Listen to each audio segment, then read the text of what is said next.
Hi, Brandon Book. I wanted to show you how to do the perfect binding.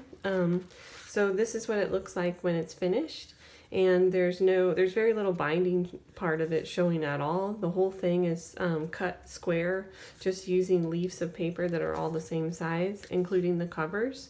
And then it's just glued, so there's no sewing involved. So the text weight sheets that I've got are about 80-pound text on the inside, and then I've got like a thicker 110-pound cover on the outside. And then this is a purchased linen tape that's sticky on one side, but you could use book cloth with glue, or you could use decorative paper. There's probably a lot of things that would work for holding the covers on and cleaning up the spine. So the first thing you want to do is take a stack of your text weight pages, and you need to jog them all together. And you want to take your time when you're doing that, because this is kind of getting you set up to glue, and you really need to make sure that the pages are all lined up.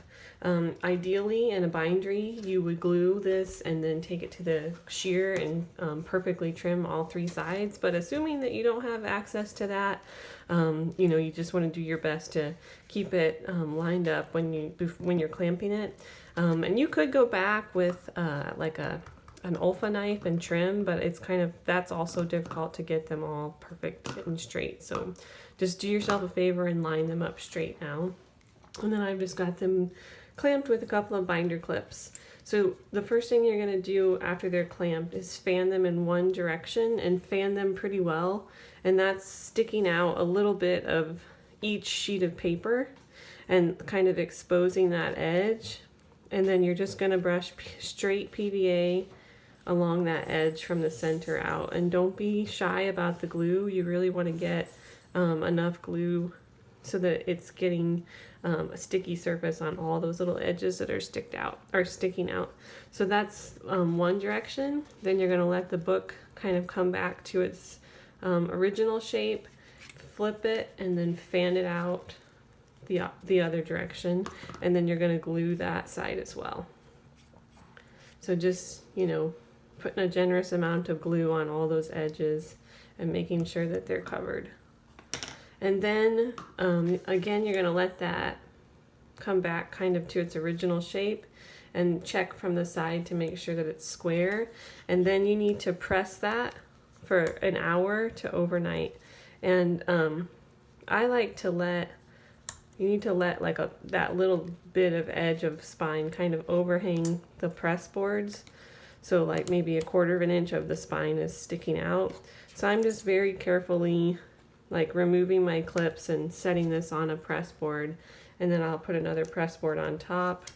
And then I use like a heavy duty like woodworking clamp to make sure that that's going to stay pressed. And then that needs to set at least an hour or overnight until the glue is fully dried.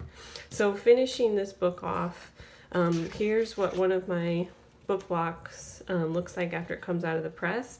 The glue's fully dried, it's not sticky at all, and they're all glued and aligned. And this is when you could go ahead and trim if you needed to. Then the cover sheets are pretty easy to attach.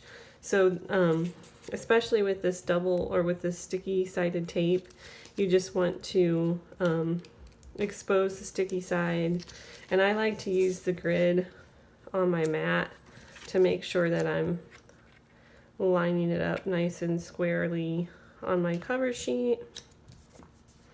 And stick that down, and then you put your book block, you put that right on top of your book block, and then just very carefully fold that over.